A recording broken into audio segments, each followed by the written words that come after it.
नमस्ते मित्रों, मैं डॉक्टर भारती चुन्नीभाई भट्ट आज की कड़ी में आपको सबसे पहले स्वाइन फ्लू के बारे में जानकारी देंगे। क्यों होता है, कैसे होता है और किसको वो अधिक इफेक्ट करता है। वैसे वह रोग जानलेवा नहीं है, फिर भी यदि आपका शरीर अस्वस्थ है, वीक है, आप व्यसनी है, तो आप पर उस रोग के जंतु जल्दी असर करते हैं। सबसे पहले हम ये बताएं कि स्वाइन फ्लू जो हम बुखार आगे देख चुके हैं, बुखार का एक प्रकार फ्लू है। फ्लू के अंदर ही जब सीरियस इंसान हो जाता है, यानी कि 3 दिन में फ्लू नहीं मिटता है, तो उसे सावधान रहना चाहिए, क्योंकि स्वाइन फ्लू हो सकता है। अब स्वाइन फ्लू और फ्लू में क्या फर्क है? तो सामान्य फ्लू है वो सर्दी, खांसी, बुखार आता है और सामान्य औषध से कंट्रोल में आ जाता है। लेकिन ये एक अगर अलग प्रकार का रोग है। आज बहुत से शहरों में वो फैला हुआ है और लोग उससे डरते भी हैं। हालांकि जानलेवा न होने पर भी करीबन 5% लोग जरूर इस रोग से मर जाते हैं। यह रोग के जो जंतु है, यानी रोग फैलाने वाले रोग के कीटाणु,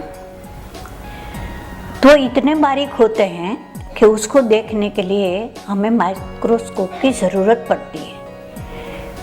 तो चींटी को हम देख सकते हैं, उससे भी 1000 गुने बारीक है।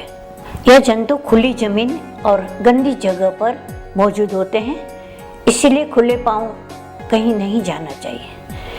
जब यह रोग फैला हुआ है तो हमें सावधानी ये बरतनी चाहिए कि मुंह और नाक ढके ऐसे कपड़ा बांधना चाहिए, क्योंकि यह रोग के जंतु किसी के खांसने से, रोगी की नज़दीक जाने से, उनके मलमूत्र से भी दूसरे को इफेक्ट करता है।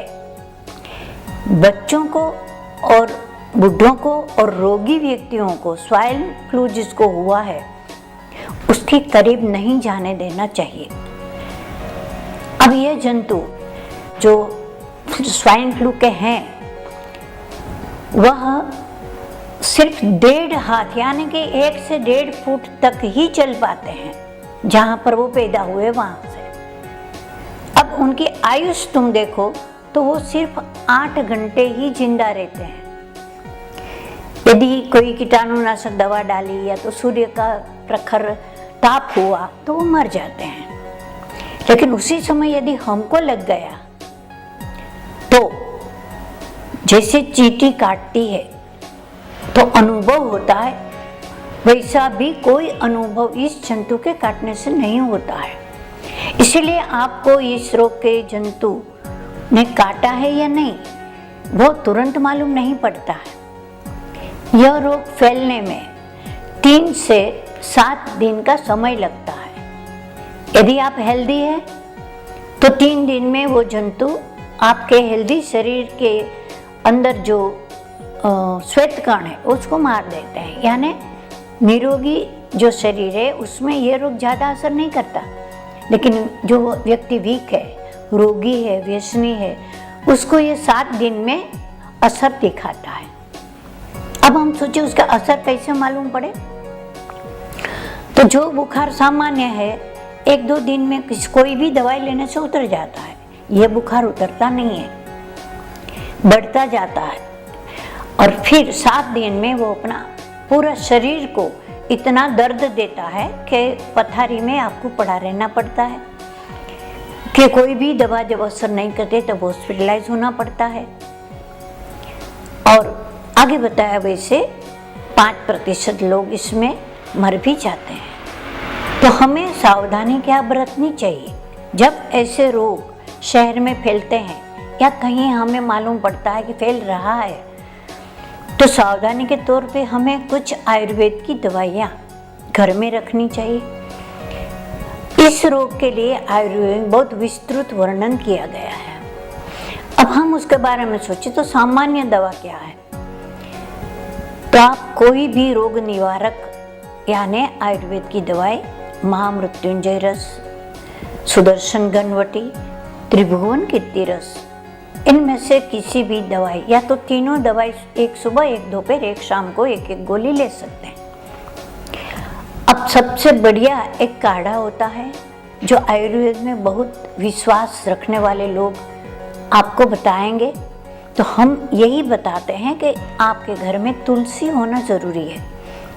तुलसी का पौधा है उस घर में, ये रोग के जंतु प्रायः मर जाते हैं। आप अपने घर में नीम के पत्तों का धुआं दिन में एक बार जरूर लगाएं। इसके साथ साथ आप तुलसी पंचांग, पीपल के पत्ते और कड़ी के पत्ते जो हम कड़ी में डालते हैं, समान नाप से लेकर उसको पीस के रखिए और पाव चम्मच उस पत्ते के चूर्ण को एक गिलास पानी में उबालिए और पूरे घर में इस पानी सबको पिलाइए। यदि रोज जिंदा यह काढ़ा आप अपने घर वालों को पिलाएंगे तो वह जंतु आपके घर के लोगों को कम इफेक्ट करेगा या इफेक्ट नहीं करेगा। ये हुई इस रोग की सामान्य जानकारी और इससे बचने की दवाइयाँ।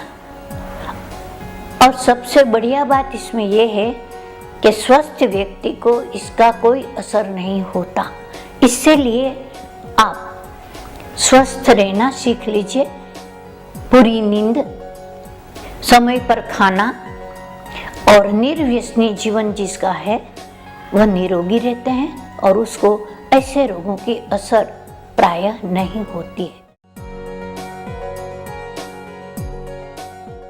आज आपको इस कड़ी में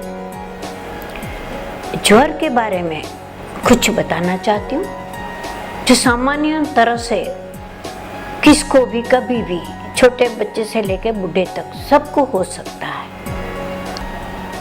बुखार का नाम है न्यूमोनिया। यह बुखार प्रायः ठंडी की ऋतु में होता है। इसमें खास बात यह होती है कि न्यूमोनिया में एक साइड की पसली पर जिसमें कफ जमा हो जाता है और उस वजह से उसको इतना दर्द उठता है कि दर्दी चिल्लाने लगता है। यदि दोनों बाजू की पसलियों में यह दर्द है तो उसको हम डबल न्यूमोनिया कहते हैं। इस रोग में भी अब सामान्य रोग की दवाई में जैसे बुखार की दवाइयां हैं, महाज्वरांकुश की एक एक गोली दे सकते हैं। इसके बाद और एक बुखार का प्रकार है जो आम जनता में हम जानते हैं, जिसका नाम है फ्लू। फ्लू भी सर्दी की वजह से होता है। शुरुआत में सर्दी लगती है, नाक जलने लगता है और फिर बुखार आता है। इसमें भी पूरे शरीर की शक्ति का 2-3 दिन में इतना नाश शक्तियों का होता है कि इंसान चलता है तो भी लड़खड़ाता है। इसको भी वही दवाइयाँ दे के कंट्रोल में कर सकते हैं। इस तरह ये सामान्य जो बात हमने बताई बुखार के विविध प्रकार के, इन सब में एक सामान्य है जो हमने आगे बताया, अब भी बता दें कि भाप लेना। जो औषधियाँ बुखार का नाश करती है उसको पानी में उबाल के उसका भाप लेने से शरीर के छिद्रों से ये रोग के जंतु पसीने के जरिए बाहर निकल जाते हैं और इस तरह धीरे धीरे रोग पर हम काबू पा सकते हैं। बुखार के लिए हमने बताया आप तुलसी, अदरक का पानी बनाकर उबालकर पूरे परिवार पीते रहिए ताकि आपको वातावरण में से आए हुए कीटाणु का असर न हो। सामान्य लोगों में जो प्रचलित है मलेरिया, मलेरिया को सब जानते हैं कि भाई मच्छर काटने से ये रोग होता है। तो सबसे पहले हमें हमारे घर में मच्छर न हो इसका ध्यान रखना चाहिए। लेकिन हम 24 घंटा तो अपने घर में नहीं रहते। अब कामकाज की जगह में जहाँ जाते हैं वहाँ मच्छर है तो भी तो यह रोग हो सकता है। मलेरिया का रोग में जो बुखार आता है वो प्रायः 3 दिन रहता है। पहले दिन एकदम ठंडी लगती, शरीर इतना तापमान वाला नहीं होता और आप उसको कितने भी कंबल ओढ़ाओ उसकी ठंडी कम नहीं होती। धीरे धीरे पसीना आने के बाद वो ठंडी कम होती है। तो ऐसे रोगी को आप इस ज्वर में महाज्वरांकुश, आनंद भैरव रस या त्रिभुवन कीर्ति रस की एक एक गोली देने से यह तापमान कम होता है। दूसरे दिन उसको गर्मी से बुखार आता है और तीसरे दिन शायद नॉर्मल इंसान हो जाता है, लेकिन उसके बाद उसके शरीर में ताकत नहीं रहती है, कमजोरी बहुत आ जाती है। तो ऐसी व्यक्ति को आराम करना चाहिए और कम से कम 8-10 दिन शक्तिदायक दवाई और बुखार उतरने की दवाई चालू रखनी चाहिए। ये दवाई कोई साइड इफेक्ट करती नहीं है। बुखार के लिए हमने बताया आप तुलसी, अदरक का पानी बनाकर उबालकर पूरे परिवार पीते रहिए ताकि आपको वातावरण में से आए हुए कीटाणु का असर न हो। खुश रहिए, स्वस्थ रहिए और हमसे मिलते रहिए। नमस्ते।